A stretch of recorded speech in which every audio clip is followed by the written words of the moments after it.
3 minutes pour comprendre. Programme d'histoire et de géographie de terminale. Premier chapitre, l'impact de la crise de 1929. Pourquoi la crise de 1929 est-elle cruciale dans l'histoire du XXe siècle?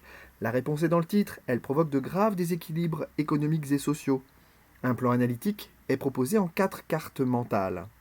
Pourquoi une grave crise s'est-elle déclenchée en 1929 aux États-Unis? Dans les années 20, les salaires n'augmentent pas aussi vite que la production.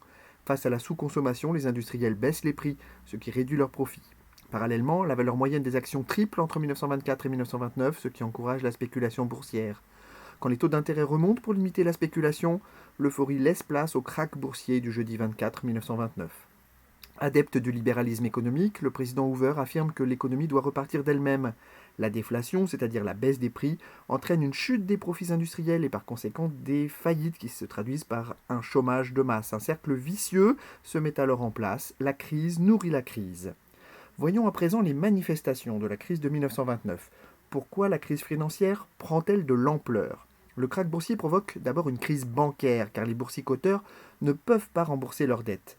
Les épargnants perdent confiance dans leurs banques et retirent leurs économies au guichet. Les faillites sèment la panique. La crise bancaire aggrave la crise industrielle parce que les entreprises ne peuvent plus emprunter et font encore plus souvent faillite.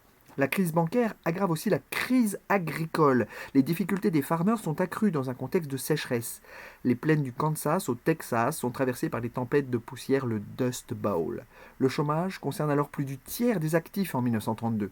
Sans assurance chômage, les Américains ne peuvent plus payer leur loyer et s'entassent dans des bidonvilles. La crise se transforme en récession de longue durée qu'on appelle la Grande Dépression.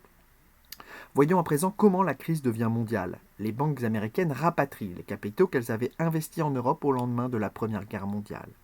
Les pays industrialisés se livrent à une impitoyable guerre commerciale. Les entreprises exportatrices cherchent à vendre à n'importe quel prix, ce qui accélère encore la déflation et accroît la crise.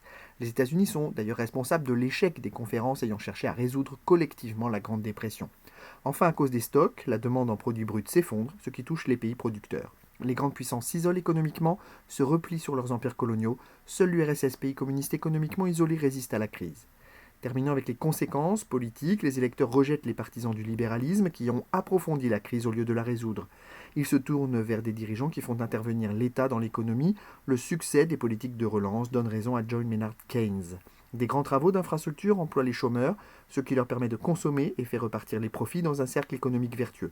Les Américains élisent un président démocrate, Franklin Roosevelt, qui promet un New Deal. En France, les accords Matignon de juin 1936 permettent des augmentations de salaire et la confirmation des libertés syndicales. Des aides sociales viennent en aide aux chômeurs, c'est le début de l'État-providence. En Allemagne, Hitler finance le réarmement par l'État à l'origine de la Deuxième Guerre mondiale. Si cette vidéo vous a été utile, merci de vous abonner et de faire connaître 3 minutes pour comprendre. Grâce à vos encouragements, je pourrai mettre en ligne de nouveaux contenus plus rapidement. À bientôt!